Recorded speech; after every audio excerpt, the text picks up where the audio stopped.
Welcome to Music History Monday for July 4th, 2022.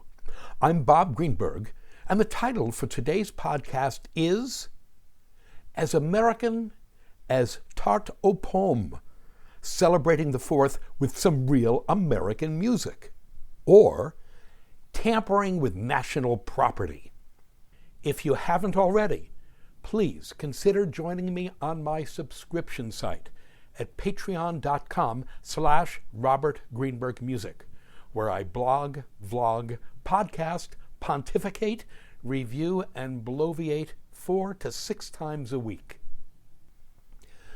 We mark the completion on July 4th, 1941, 81 years ago today, of Igor Stravinsky's reharmonization and orchestration of the Star-Spangled Banner. Stravinsky in America. In September of 1939, Igor Stravinsky, 1882 to 1971, and his longtime mistress, Vera de Bosset, 1889 to 1982, arrived in the United States from their home in Paris. The couple were married in Bedford, Massachusetts, 6 months later, on March 9th, 1940. Stravinsky had come to the United States to spend the 1939-1940 academic year at Harvard University, where he was to occupy the Charles Eliot Norton Chair of Poetry and deliver 6 lectures on music that were that year's Charles Eliot Norton Lectures. By the time the academic year ended in June of 1940, the Stravinskys, Igor and Vera, had no home to return to. Nazi Germany had occupied Paris on June 14th, and France surrendered to Germany 8 days later, on June 22nd, 1940. The couple settled in Los Angeles in 1941 and bought a house at 1260 North Weatherly Drive, just above the Sunset Strip in Hollywood. Stravinsky and Vera would live there for the next 29 years, until his final illness forced a move to New York City. For our information, Igor and Vera became American citizens in 1945. Their sponsor was Stravinsky's friend, the actor Edward G. Robinson. In Los Angeles and in America, Stravinsky was a star among stars, a big fish in a big pond. Having settled in L.A., he made his fortune touring as a conductor of his own music. At the time, like so many American sporting events to this day, an orchestral concert in the United States began with a rendition of the national anthem, the Star-Spangled Banner. At the time Stravinsky settled in the United States in 1940, the Star-Spangled Banner was the newly minted national anthem, having been officially designated the national anthem of the United States by congressional resolution on March 3, 1931. Rather predictably, Stravinsky didn't like any of the available orchestra arrangements of the Star-Spangled Banner, so in the great American spirit of DIY, when in doubt, do it yourself, he made his own arrangement, finishing it, coincidentally, on July 4th, 1941, 81 years ago today. Speaking strictly for myself, I can take or leave Stravinsky's arrangement. In an attempt to make the anthem more interesting, he changes the harmony on pretty much every beat, overwriting in the process and creating what is, to my ear, a rather clunky and ungainly arrangement. Most listeners won't be in the least bothered by what I'm talking about, with the exception of one harmony, "It sticks out like a sore thumb, what's that doing there?" B-flat dominant 7th chord at 1 minute and 30 seconds of the linked performance. The mugshot that wasn't, and the controversy that is. So here's the story as it's been told for 80 years. On April 15th, 1940, Stravinsky presumably conducted his arrangement of the Star-Spangled Banner in a concert with the Boston Symphony Orchestra. The arrangement was met first by stony silence, then catcalls, and finally a riot.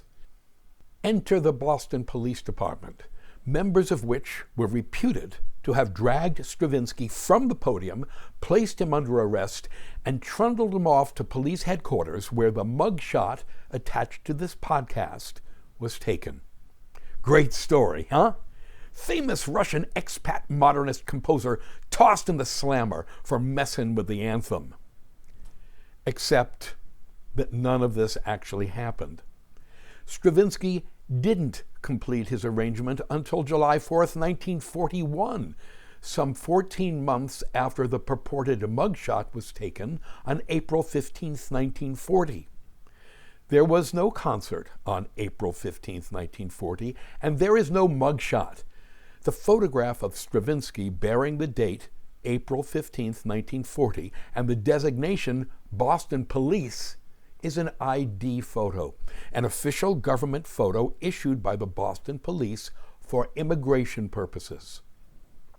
The reason why the story of Stravinsky's arrest gained and has held such traction has to do with another incident that occurred in Boston with which it became conflated.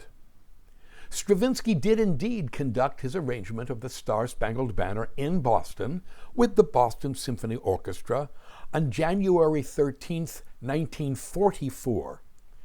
As was typically the case in Boston, the audience rose as one to sing along.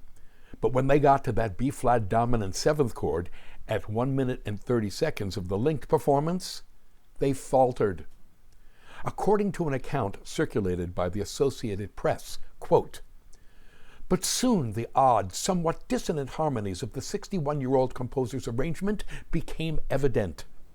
Eyebrows lifted, voices faltered, and before the close, practically everyone gave up even trying to accompany, that is, to sing, the score," unquote. In 1959, Stravinsky described what happened the following day, on January 14th, 1944. Quote, "The next day, just before the second concert, a police commissioner appeared in my dressing room and informed me of a Massachusetts law forbidding any tampering with national property. He said that policemen had already been instructed to remove my arrangement from the music stands. I argued, but to no avail. I do not know if my version has been performed in Boston since. It ought to be, for it is superior to any other version I have heard. The compliment to myself in this comparison is very small indeed," unquote. The line that truly catches our attention in Stravinsky's quote is the one pertaining to Massachusetts law forbidding any tampering with national property. National property? As if. In fact, and now bear with me while I ask and answer a rhetorical question. What could be more American than to celebrate the 4th of July with a hot dog, a beer, and a stirring rendition of the Star-Spangled Banner? What could be more American? Well, certainly not a hot dog. That's because the slim sausage served on a roll that we call a hot dog was invented in Germany. For our information, in Frankfurt, pork sausages served up in buns, Frankfurters, have been a local finger food since the 13th century. In Vienna, Wien in German, a pork and beef sausage eaten in a bun is called a Wiener or a Wiener. Nothing intrinsically American there. And there's nothing particularly American about downing a brewski either. In fact, beer is a universal drink. It is the most widely consumed alcoholic beverage, and after water and tea, the third most popular drink on the planet. In fact, the invention of beer very likely dates back to early Neolithic times, circa 9,500 BCE, which might explain why so many guys act like cavemen after drinking it. So much for hot dogs and beer being in any way inherently American. Well, at least we have the Star-Spangled Banner, a national anthem we can be proud of, even if its huge melodic range makes it well nigh impossible to actually sing. This, of course, has not stopped folks from trying to sing it. Few tortures outside of shopping for bathing suits can be more exquisitely painful than listening to the strangled canine ululations of pop divas howling through the Star-Spangled Banner before sporting events. But musically, an American treasure, American national property, the Star-Spangled Banner is not. Yes, its words are American enough. They come from a poem entitled Defense of Fort McHenry, written in 1814 by a 35-year-old lawyer named Francis Scott Key after he witnessed the fort's bombardment by the British Royal Navy. But as for its music, the Star-Spangled Banner is as American as Spotted Dick, which is to say that it is not American at all, but rather 100% English, as in England, as in the same fine folks who bombarded Fort McHenry in the first place. Contrafacta. The Star-Spangled Banner is a contrafactum, a song in which a pre-existing melody is fitted out with new words. The beauty of a contrafactum is that it is instantly learnable because it employs music we presumably already know.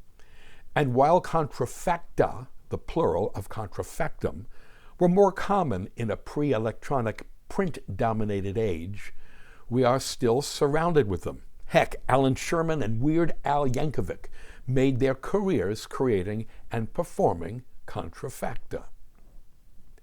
The pre-existing pop tune on which the Star-Spangled Banner is based is an English song in praise of wine, entitled The Anacreontic Song.